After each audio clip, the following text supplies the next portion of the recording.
한국 야단방에 오신 여러분 환영합니다. 구독과 좋아요 감사합니다. 오늘의 이야기 시작합니다. 옛날 옛적 숙종 임금께서 다스리시던 시절의 일입니다. 충청도 내륙 깊숙한 곳에 청하연이라는 작은 고을이 있었지요. 청하연은 참으로 아름다운 곳이었습니다. 봄이면 산과 들에 꽃이 만발했고 여름이면 논밭이 푸르게 물들었으며 가을이면 황금빛 곡식이 넘실거렸지요. 사람들은 저마다 성실하게 살아가며 서로 돕고 의지하는 정겨운 마을이었습니다. 그 중에서도 가장 부유한 집안은 단연 윤참봉댁이었습니다. 대대로 내려온 논밭이 수백 마지기요. 곳간에는 쌀이 넘쳐났지요. 높은 담장 안에는 기와집이 웅장하게 자리 잡고 있었고 마당에는 오래된 매화나무가 사철 운치를 더했습니다. 윤참봉은 인심 좋고 덕망 높은 양반으로 소문이 자자했습니다. 흉년이 들면 곳간을 열어 백성을 구휼했고 서당을 지어 아이들을 가르쳤지요. 그의 집에는 외동딸 윤서아가 있었습니다. 올해 16이 된 서아는 규수답게 얌전하고 마음씨가 고왔지요. 이렇게 평화롭고 풍요로운 청하연 그리고 윤참봉댁에서 오늘의 이야기가 시작됩니다. 윤참봉댁 헛간 한 구석에 돌쇠라는 머슴이 살고 있었습니다. 정확히 말하자면 돌쇠는 이름이 아니었지요. 그저 돌처럼 굴러다니던 아이를 주워다 쓴다 하여 아무렇게나 붙인 호칭에 불과했습니다. 돌쇠는 또래보다 왜소한 체구에 해진 삼배옷을 걸치고 있었습니다. 그러나 그의 눈만은 달랐지요. 맑고 반듯한 눈매는 마치 탁한 연못 속 맑은 샘물 같았습니다. 그는 새벽 첫 닭이 울기 전부터 일어나 마당을 쓸고 물을 길어 나르고 말먹이를 주었습니다. 해가 중천에 떠서는 밭을 메고 장작을 패고 허드렛 일이라면 무엇이든 했지요.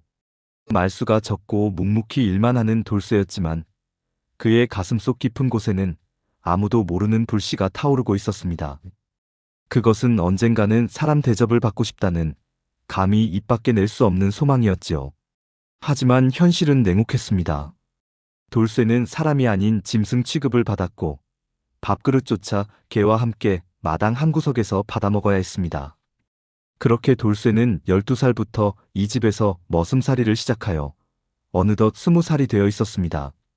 돌쇠에게는 부모가 없었습니다. 어린 시절 흉년을 피해 떠돌다가 길가에 버려진 채 발견되었다고 했지요. 어느 마을 사람이 불쌍히 여겨 거두었으나 그마저도 오래가지 못했습니다. 결국 12살 나이에 윤참봉댁으로 팔려와 머슴이 되었습니다. 이 집에서 돌쇠를 가장 괴롭히는 이는 윤참봉의 조카 윤치성이었습니다.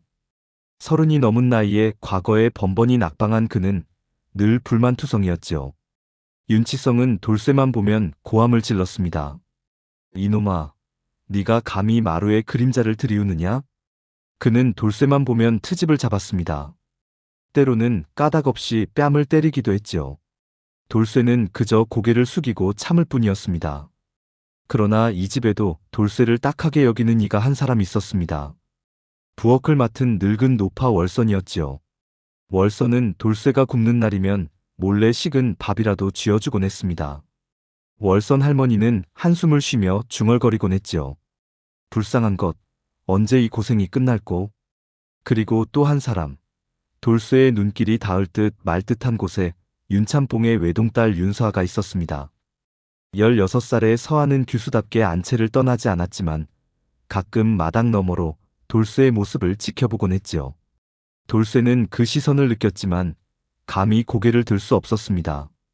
돌쇠의 하루는 언제나 같았습니다.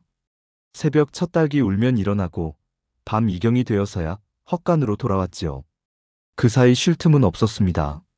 집안 사람들은 돌쇠를 이름 대신 이놈으로 불렀습니다. 마치 이름을 부르는 것조차 아까운 존재인 양 말이지요. 이놈, 마구간 청소는 했느냐?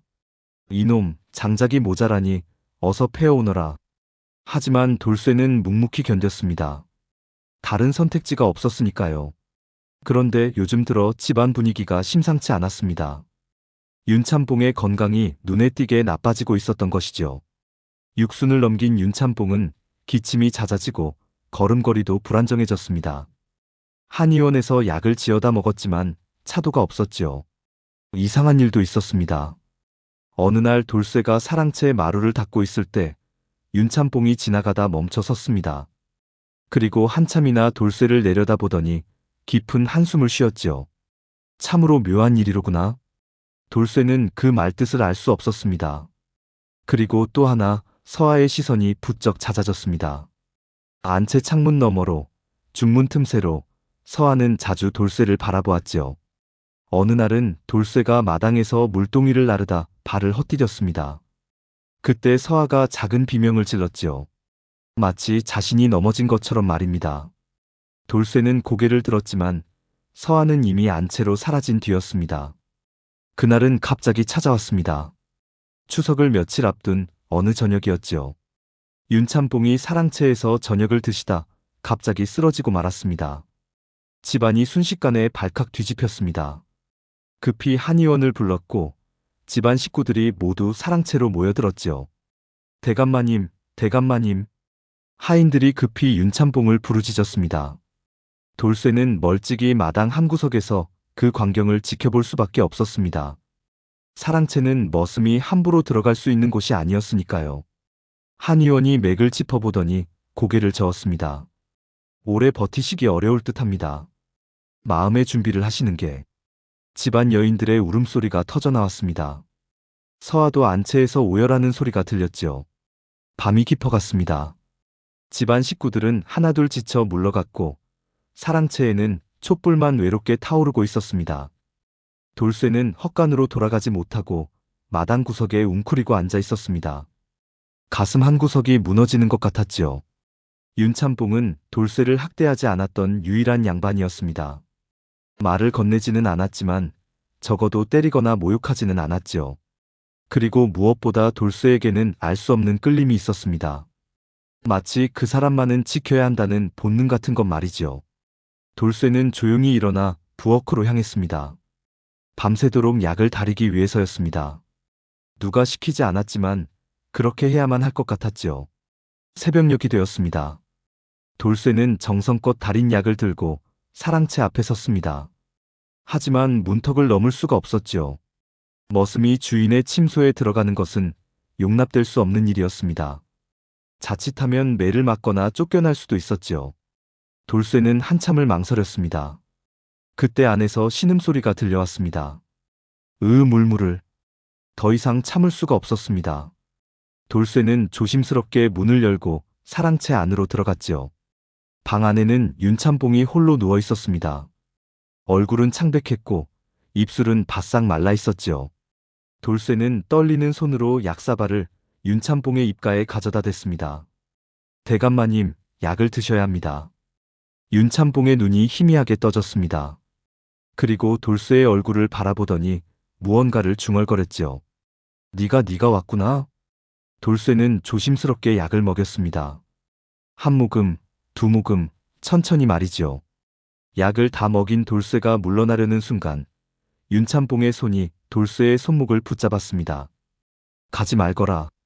그 손은 힘이 없었지만 돌쇠의 가슴을 꽉 붙들었습니다. 돌쇠는 그 자리에 무릎을 꿇고 앉아 윤참뽕의 손을 잡았습니다. 새벽 공기가 차가웠지만 두 사람의 손은 따뜻했지요. 동이 트기 시작했습니다. 윤참뽕의 눈이 다시 떠졌습니다. 정신이 반쯤 돌아온 듯 했지요. 그의 시선이 돌쇠에게 고정되었습니다. 네가 아직 여기 있었느냐? 윤참뽕의 목소리는 가늘고 떨렸습니다. 돌쇠는 고개를 숙인 채 대답했습니다. 대감마님께서 가지 말라 하셨습니다. 윤참뽕이 쓸쓸하게 웃었습니다. 그래, 내가 그랬지. 참으로 묘한 인연이구나. 그는 한참을 돌쇠를 바라보았습니다. 마치 무언가를 확인하듯 혹은 무언가를 기억해내듯 말이지요. 너는 나를 원망하지 않느냐? 돌쇠는 그 말뜻을 알 수 없었습니다. 소인이 무엇을 원망하겠습니까? 소인은 그저 머슴일 뿐입니다. 윤참뽕의 눈가에 눈물이 맺혔습니다. 미안하다, 정말 미안하구나. 돌쇠는 당황했습니다. 주인이 머슴에게 사과를 하다니 있을 수 없는 일이었지요. 대감마님, 무슨 말씀을. 그러나 윤참뽕은 더 이상 말을 잇지 못했습니다. 다시 정신을 잃고 말았지요. 돌쇠는 그 손을 놓지 않고 해가 뜰 때까지 그 자리를 지켰습니다. 비록 그 말의 의미는 알 수 없었지만 무언가 중요한 일이 일어나고 있다는 것만은 느낄 수 있었습니다. 며칠이 지났습니다. 윤참봉의 병세는 나아지지 않았습니다. 좋아지는가 싶으면 다시 악화되기를 반복했지요. 한 의원은 고개를 저으며 말했습니다. 몸의 병이 아니라 마음의 병인 듯합니다. 무언가 마음에 걸리는 일이 있으신 게 아닌지. 집안 식구들은 교대로 간병을 했지만 이상하게도 윤참봉은 돌쇠가 곁에 있을 때만 조금이나마 편안해 보였습니다. 윤치성이 눈을 부라렸습니다. 이놈이 감히 사랑채를 드나들다니. 당장 쫓아내야 합니다. 하지만 월선 할머니가 말했습니다. 대감마님께서 그 아이를 찾으신다네. 곁에 두는 게 좋을 듯하네. 결국 돌쇠는 낮에는 일을 하고 밤에는 사랑채에서 윤참봉을 돌보게 되었습니다. 그러던 어느 밤이었습니다. 돌쇠가 방을 정리하다가 서안 밑에서 작은 나무 상자를 발견했습니다. 먼지가 쌓인 것으로 보아 오래된 것 같았지요. 돌쇠는 그것을 꺼내 닦으려다 멈칫했습니다. 상자에 밀봉된 붉은 봉인이 붙어 있었던 것이지요. 그 순간 뒤에서 목소리가 들렸습니다. 그것을 찾았구나. 윤참봉이었습니다. 언제 깨어났는지 돌쇠를 바라보고 있었지요. 그것은 때가 되면 열리게 될 것이다. 돌쇠는 조심스럽게 상자를 제자리에 놓았습니다. 하지만 가슴속 깊은 곳에서 무언가가 꿈틀거렸습니다. 그 상자 안에 자신과 관련된 무언가가 있다는 알 수 없는 예감 말이지요. 보름이 지났습니다. 윤참봉의 상태는 더욱 나빠졌습니다. 이제는 물조차 제대로 삼키지 못했지요. 집안 식구들이 모두 사랑채에 모였습니다. 마지막을 준비해야 할 때가 온 것이었습니다. 윤치성이 침통한 표정으로 말했습니다. 숙부님께서 후사가 없으시니 제가 이 집안을 책임지겠습니다. 그 말에 집안 식구들은 고개를 끄덕였습니다. 당연한 일이었지요. 그런데 월선 할머니가 입을 열었습니다. 대감마님께서는 밀봉된 문서를 남기셨네. 밀봉 문서? 사랑채 서안에 보관되어 있다네. 대감마님께서 돌아가시거든 반드시 훈장님을 모셔다 열어보라 하셨네. 윤치성의 얼굴이 굳어졌습니다. 무슨 문서 말이오? 소인은 모르옵니다. 다만 대감마님께서 신신당부하셨을 뿐이옵니다. 그날 밤 윤참봉은 숨을 거두었습니다. 평생을 청하연을 지켜온 선비의 마지막이었지요. 집안은 곡성으로 가득 찼고 장례 준비가 시작되었습니다. 돌쇠는 멀찍이 마당 구석에서 그 모습을 지켜보았습니다. 비록 머슴이었지만 가슴 한 구석이 무너져 내리는 것 같았지요. 그날 밤 서아가 몰래 마당으로 나왔습니다. 돌쇠와 눈이 마주쳤습니다. 서아의 눈에는 눈물이 가득했지요. 아버님께서 마지막까지 내 이름을 부르셨단다. 돌쇠는 놀라 고개를 들었습니다. 소인의 이름을 말입니까? 서아는 고개를 끄덕이고는 안채로 돌아갔습니다. 돌쇠의 가슴은 혼란스러웠습니다. 무언가 중요한 일이 시작되고 있었지요. 장례 기간이었습니다. 사흘장을 치르는 동안 돌쇠는 쉬지 않고 일했습니다. 조문객을 맞이하고 음식을 나르고 장례 준비를 도왔지요. 비록 상주는 아니었지만 돌쇠는 그 누구보다 슬퍼했습니다. 서아는 안채에서 곡을 했지만 가끔씩 마당으로 나와 돌쇠를 바라보았습니다. 그 시선에는 연민과 궁금증이 섞여 있었지요. 어느 날 저녁이었습니다. 돌쇠가 사랑채 뒤편에서 혼자 울고 있을 때였습니다. 발소리가 들리더니 서아가 다가왔지요. 네가 정말 슬퍼하는구나. 돌쇠는 황급히 눈물을 닦았습니다. 송구하옵니다, 애기씨. 소인이 주제넘게. 아니야. 서아가 조용히 말했습니다. 아버님께서도 네가 슬퍼해 주시길 바라셨을 거야. 서아는 품에서 작은 주머니를 꺼내 돌쇠에게 건넸습니다. 따뜻한 밤 한 덩이가 들어있었지요. 먹거라. 네가 쓰러지면 안 돼. 서아는 그 말을 남기고 황급히 안채로 돌아갔습니다. 돌쇠는 그 주머니를 꼭 쥐었습니다. 평생 처음 받은 따뜻한 마음이었지요. 그날 밤부터 돌쇠의 가슴 속에는 작은 불씨가 피어올랐습니다. 감히 품어서는 안 될 마음이었지만 그것은 점점 커져만 갔지요.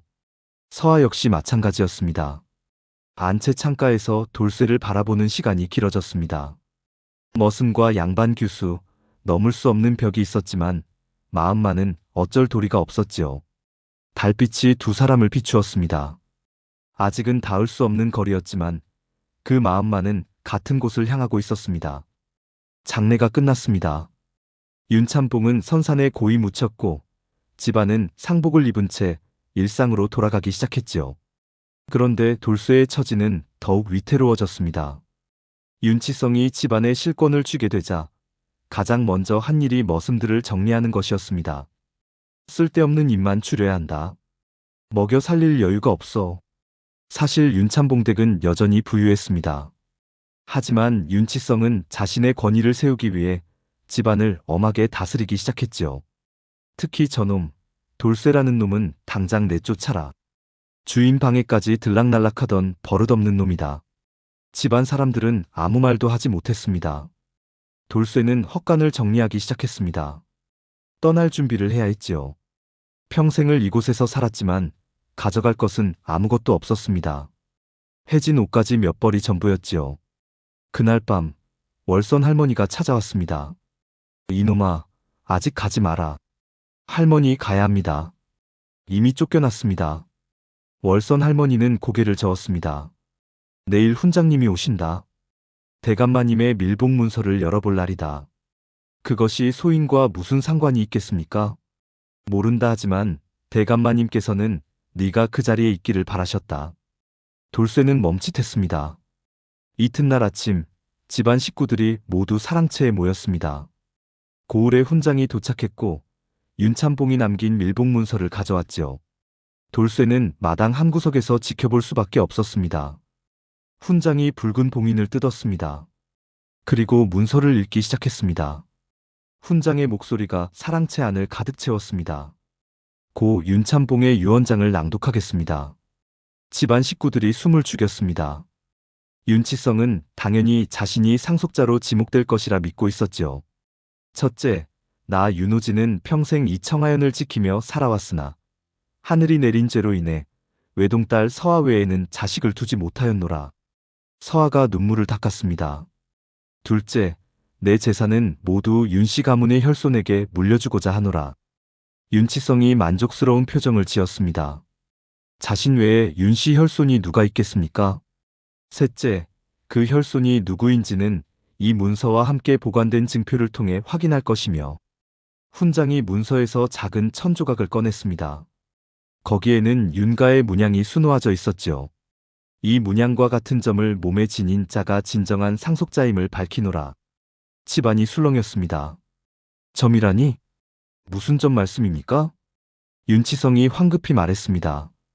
숙부님께서 정신이 온전치 못하셨던 게 분명합니다. 이런 유언은 무효입니다. 하지만 훈장은 고개를 저었습니다. 윤참봉께서는 이 문서를 오래전에 작성하셨습니다. 정신이 온전하실 때 말이지요. 그리고 제 앞에서 봉인하셨습니다. 하지만 윤씨 집안에 그런 점을 가진 사람은 없습니다. 그때였습니다. 월선 할머니가 떨리는 목소리로 말했습니다. 있다네. 모든 시선이 월선 할머니에게 쏠렸습니다. 어디 있단 말이오? 월선 할머니는 천천히 마당을 가리켰습니다. 그곳에는 돌쇠가 서 있었습니다. 집안이 발칵 뒤집혔습니다. 무슨 헛소리요? 저 머슴이 윤씨 혈손이라니. 윤치성이 버럭 소리를 질렀습니다. 하지만 월선 할머니는 차분하게 말을 이어갔습니다. 대감마님께서 돌아가시기 전날 밤 이 늙은 것을 부르셔서 모든 것을 말씀하셨네. 거짓말을 하는 것이오. 25해 전 일이라네. 월선 할머니의 목소리가 떨렸습니다. 대감마님께서는 젊은 시절 한양의 과거를 보러 가셨다가 어느 주막의 여인과 인연을 맺으셨다네. 그 여인은 천한 신분이었지만 대감마님께서는 진심으로 사랑하셨지요. 집안 식구들이 숨죽여 들었습니다. 하지만 양반가의 도련님이 천한 여인과 맺어질 수는 없었다네. 어른들께서 반대하셨고 대감마님께서는 어쩔 수 없이 지금의 마님과 혼인하셨지요. 서하가 얼굴을 가렸습니다. 그 주막 여인은 아이를 베고 있었다네. 대감마님께서는 그 사실을 나중에 알게 되셨지만 이미 돌이킬 수 없었지요. 그래서 그 아이가 돌쇠라는 겁니까? 월선 할머니가 고개를 끄덕였습니다. 그 여인은 아이를 낳고 얼마 못 가 죽었다네. 아이는 떠돌다가 12해 전 이 집 앞에 쓰러져 있었지요. 돌쇠의 머릿속이 하얗게 변했습니다. 대감마님께서는 그 아이를 보자마자 알아보셨다네. 어미를 꼭 닮았다고 하셨지요. 하지만 차마 진실을 밝히지 못하시고 머슴으로만 곁에 두셨던 것이라네. 증거가 있소? 증거가. 월선 할머니가 돌쇠를 가리켰습니다. 그 아이의 오른쪽 어깨를 보시게. 거기에 윤가의 문양과 같은 점이 있다네. 모든 시선이 돌쇠에게 쏠렸습니다. 돌쇠는 그 자리에 얼어붙었습니다. 무슨 일이 일어나고 있는지 이해할 수 없었지요. 훈장이 일어섰습니다. 확인해 봅시다. 돌쇠는 떨리는 손으로 저고리 깃을 열었습니다. 오른쪽 어깨에는 예전부터 있던 점이 있었지요. 평생 별 의미 없이 여겼던 것이었습니다. 훈장이 가까이 다가가 점을 살펴보았습니다. 그리고 유언장에서 꺼낸 천조각과 비교했지요. 집안이 숨죽인 채 기다렸습니다. 한참을 살피던 훈장이 고개를 끄덕였습니다. 이것은 윤가의 문양과 정확히 일치합니다. 그럴 리가 없소. 윤치성이 달려들어 직접 확인하려 했지만 그것은 명백했습니다. 돌쇠의 어깨에 있는 점은 마치 하늘이 찍어놓은 낙인처럼 윤가의 문양 모양을 하고 있었던 것이지요. 매화나무 가지가 세 갈래로 뻗은 모양, 그것은 윤씨 가문이 대대로 물려온 표식이었습니다. 서아가 비명을 질렀습니다. 아버님께서. 훈장이 엄숙하게 선언했습니다. 윤참봉의 유언에 따라 이 집안의 정당한 상속자는 이 젊은이입니다. 집안 식구들이 일제히 돌쇠에게 절을 올렸습니다. 도련님. 돌쇠는 그 자리에 주저앉고 말았습니다. 어제까지 머슴이었던 자신이 오늘은 도련님이 되었습니다. 평생 개만도 못한 취급을 받았던 자신이 갑자기 이 집안의 주인이 된 것이죠. 아닙니다. 이것은 꿈입니다. 꿈이. 월선 할머니가 다가와 돌쇠의 어깨를 두드렸습니다. 꿈이 아니라네. 너는 진짜 도련님이라네. 윤치성이 이를 갈았습니다. 절대 인정할 수 없소. 이것은 음모요, 사기요. 하지만 훈장의 결정은 확고했습니다. 유언은 법과 같습니다. 이의가 있으면 관가에 고하십시오. 그날부터 돌쇠의 삶은 완전히 뒤바뀌었습니다. 하지만 행복은 오래가지 못했습니다. 윤치성은 관가에 소송을 제기했습니다. 저 머슴의 출생을 증명할 수 있는 기록이 어디 있소? 문양점 하나로 혈통을 주장한다는 것은 황당무계한 일이요. 고을 사또가 조사에 착수했습니다. 돌쇠의 출생 기록을 찾아보았지만 아무것도 없었습니다. 천한 여인이 낳은 아이였으니 당연한 일이었지요. 주막도 이미 없어진 지 오래였고 증인도 찾을 수 없었습니다. 윤치성은 여기저기 뇌물을 써가며 사또를 설득했습니다. 증거가 없지 않소? 그저 늙은 노파의 증언뿐이요. 이것으로 집안을 통째로 넘겨줄 수는 없소. 사또도 난처했습니다. 법적으로는 명확한 증거가 필요했지만 윤참봉의 유언도 무시할 수 없었지요. 그러던 중 더 큰 문제가 발생했습니다. 윤치성이 조작된 문서를 들고 나타난 것입니다. 이것을 보시오. 이것은 25해 전 그 주막 여인이 다른 남자의 아이를 낳았다는 기록이요. 물론 거짓이었습니다. 하지만 교묘하게 만들어진 문서였지요. 사또가 문서를 검토했습니다. 이것이 사실이라면 돌쇠의 입지는 순식간에 무너졌습니다. 마을 사람들도 수군거리기 시작했습니다. 역시 머슴은 머슴이지. 분수를 모르고 설쳤다가 망신만 당하는구나. 돌쇠는 다시 헛간으로 쫓겨났습니다. 도련님 행세를 한 지 열흘도 되지 않아서였지요. 그날 밤 돌쇠는 헛간 바닥에 누워 천장을 바라보았습니다. 역시 나는 아무것도 아니었구나. 짧은 꿈을 꾸었을 뿐이었습니다. 이제 다시 현실로 돌아왔지요. 하지만 더 참혹한 것은 한 번 희망을 맛본 뒤의 절망이었습니다. 돌쇠는 처음으로 삶을 포기하고 싶다는 생각을 했습니다. 16챕터 선택. 새벽이 밝았습니다. 돌쇠는 헛간을 나와 마당을 바라보았습니다. 이제 정말로 이곳을 떠나야 할 때였지요. 그런데 사랑채 쪽에서 소란이 들려왔습니다. 도련님! 도련님! 월선 할머니가 돌쇠를 찾아 헤매고 있었습니다. 할머니, 저는 이제 도련님이 아닙니다. 아니다. 너는 진짜 도련님이라네. 월선 할머니의 눈에는 눈물이 가득했습니다. 저 나쁜 사람이 거짓 문서를 만들었다는 것을 모두가 알고 있다네. 하지만 증거가 없어서 어쩔 수 없는 것뿐이라네. 돌쇠는 쓸쓸하게 웃었습니다. 증거가 없으면 소용없습니다. 저는 그저 떠나겠습니다. 안 된다. 대감마님의 뜻을 저버릴 순 없다. 그때 서아가 나타났습니다. 돌쇠. 서아의 눈도 붉게 부어 있었습니다. 밤새 울었던 것이죠. 애기씨. 미안해, 내가 아무것도 도와줄 수 없어서. 서아는 돌쇠 앞에 무릎을 꿇었습니다. 일어나십시오. 감히 제가. 아니야. 네가 정말 내 오라버님이라면 나는 동생으로서 사죄해야 해. 돌쇠의 가슴이 찢어지는 것 같았습니다. 이때 돌쇠는 결심했습니다. 저는 재산 같은 것은 필요 없습니다. 뭐라고? 다만 한 가지만 밝히고 싶습니다. 저의 아버님이 누구였는지 그것만 알고 싶습니다. 돌쇠는 사또가 있는 곳으로 향했습니다. 그리고 공개적으로 선언했습니다. 저는 재산을 포기하겠습니다. 다만 윤참봉이 제 아버지였다는 사실만 인정해 주십시오.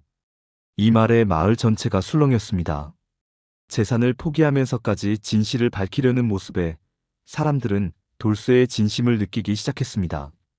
사흘 뒤 관아에서 최종 판결이 열렸습니다. 마을 사람들이 모두 모여들었습니다.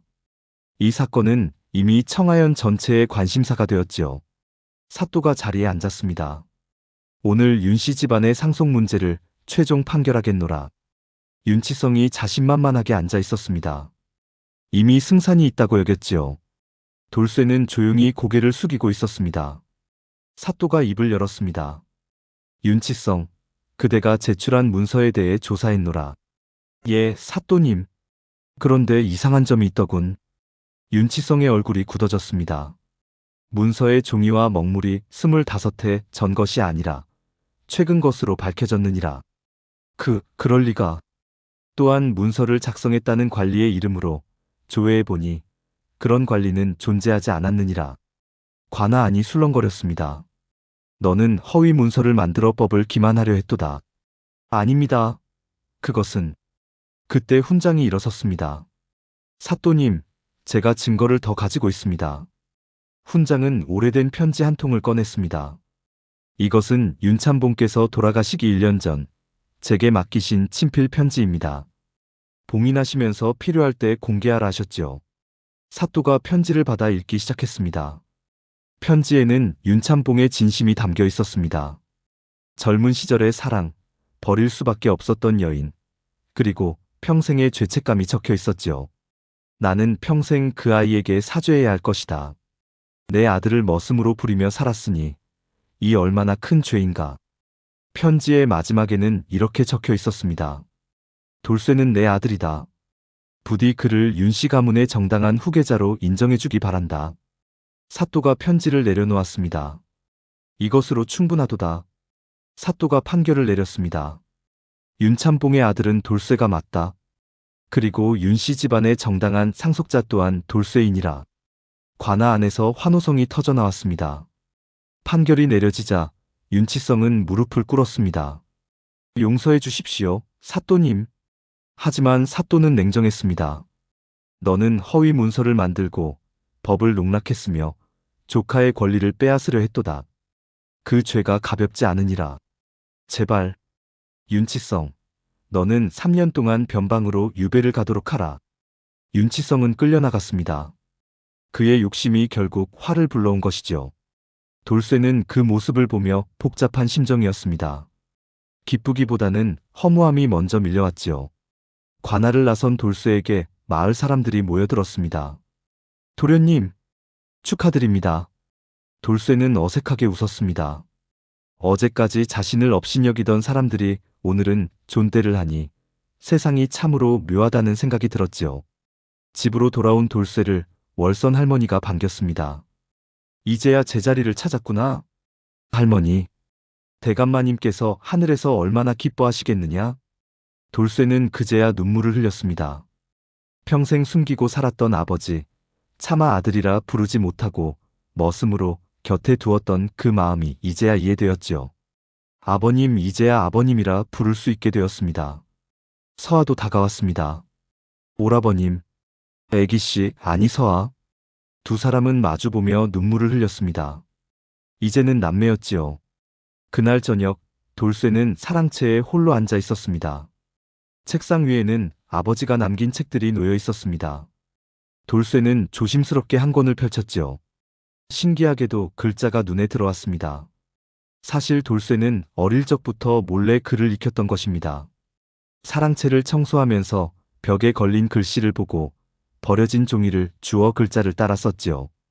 그것을 윤참봉은 알고 있었습니다. 그래서 더욱 확신했던 것이지요. 이 아이가 자신의 핏줄이라는 것을 말입니다. 돌쇠는 정식으로 윤씨 가문의 후계자가 되었습니다. 이름도 새로 받았습니다. 윤석주라는 이름이었지요. 아버지가 생전에 마음속으로 지어두었던 이름이었습니다. 하지만 석주는 돌쇠라는 이름을 버리지 않았습니다. 돌쇠는 제가 머슴으로 살았던 세월의 증표입니다. 잊지 않고 기억하겠습니다. 집안 식구들을 모아놓고 석주는 말했습니다. 저는 여러분을 함부로 대하지 않을 것입니다. 제가 어떻게 살아왔는지 잘 알고 있으니까요. 머슴들과 종들이 감격했습니다. 특히 월선 할머니, 은혜를 잊지 않겠습니다. 월선 할머니는 눈물을 흘렸습니다. 석주는 집안을 새롭게 꾸려나갔습니다. 먼저 굶주린 마을 사람들에게 곳간을 열었습니다. 아버지가 쌓아둔 재산을 백성들과 나눈 것이지요. 혼자 배부르고 따뜻한 것이 무슨 소용이겠습니까? 또한 집안의 머슴과 종들의 처우를 개선했습니다. 제대로 된 방을 주고 충분한 식사를 제공했지요. 사람은 누구나 존중받아야 합니다. 마을 사람들은 석주의 행동에 감동했습니다. 진정한 양반은 혈통이 아니라 마음가짐에서 나오는구나. 서아는 오라버님의 모습을 자랑스럽게 바라보았습니다. 어느 날 저녁 서아가 석주를 찾아왔습니다. 오라버님, 한 가지 여쭤봐도 될까요? 그러거라. 오라버님은 원망하지 않으세요? 아버님을. 석주는 잠시 생각하다 대답했습니다. 처음에는 원망했습니다. 왜 진작 말씀하지 않으셨을까? 왜 저를 머슴으로 두셨을까? 서아가 조용히 들었습니다. 하지만 이제는 압니다. 아버님도 괴로우셨다는 것을요. 어쩌면 저보다 더 고통스러우셨을지도 모릅니다. 서아가 고개를 끄덕였습니다. 그래서 저는 아버님을 용서합니다. 그리고 감사드립니다. 끝까지 저를 버리지 않으셨으니까요. 달빛이 두 남매를 비추었습니다. 20챕터 이름을 되찾은 사내. 1년이 흘렀습니다. 재산이 많아서가 아니라 그의 마음씨 때문이었지요. 가장 먼저 한 일은 헛간을 허무는 것이었습니다. 자신이 머슴으로 살았던 그곳, 추위에 떨고 굶주렸던 그곳을 말이지요. 그리고 그 자리에 서당을 세웠습니다. 신분과 상관없이 누구나 글을 배울 수 있는 곳을 만들겠습니다. 양반의 자제뿐 아니라 상민의 자식들도 글을 배울 수 있게 되었습니다. 청하연에서는 처음 있는 일이었지요. 석주는 직접 아이들을 가르쳤습니다. 글을 아는 것은 세상을 보는 눈을 갖는 것입니다. 신분이 낮다고 포기하지 마십시오. 아이들은 석주 선생님을 따랐습니다. 어느 봄날이었습니다. 서당 앞마당에 매화나무가 만발했습니다. 윤씨 가문의 상징인 매화였지요. 석주와 서아가 나란히 매화나무 아래 섰습니다. 오라버님 행복하세요? 그렇다. 석주는 고개를 끄덕였습니다. 나는 이제 알았다. 사람의 값어치는 태어난 자리가 아니라 어떻게 사느냐에 달려있다는 것을 말이다. 아버님께서도 그것을 가르쳐주고 싶으셨을 거예요. 그렇겠지. 석주는 하늘을 올려다보았습니다. 아버님, 이제 당당하게 아들이라 부를 수 있습니다. 부끄럽지 않은 삶을 살겠습니다. 바람이 불어 매화 꽃잎이 흩날렸습니다. 마치 아버지의 대답처럼 말이지요. 그날 이후로 석주의 이야기는 멀리까지 퍼져나갔습니다. 머슴에서 양반이 된 사내, 하지만 그 신분보다 더 귀한 것을 지닌 사내의 이야기로 말이지요. 옛말에 백절불굴이라는 말이 있습니다. 어떠한 난관에도 굽히지 않고 이겨나간다는 뜻이죠. 석주는 그렇게 살았습니다. 태어날 때부터 주어진 것은 아무것도 없었지만 올곧은 마음 하나로 모든 것을 이뤄냈습니다. 진정한 양반은 혈통이 아니라 품성에서 나온다는 것을 온몸으로 증명한 것이죠. 여러분도 기억하십시오. 세상이 정해준 자리가 아니라 여러분이 만들어가는 삶이야말로 진정한 값어치를 지닌다는 것을 말입니다. 다음 영상을 빠르게 만나보시려면 좋아요와 구독을 눌러주세요. 그럼 더 재미있는 영상으로 찾아뵙겠습니다. 모두 행복한 하루 보내세요.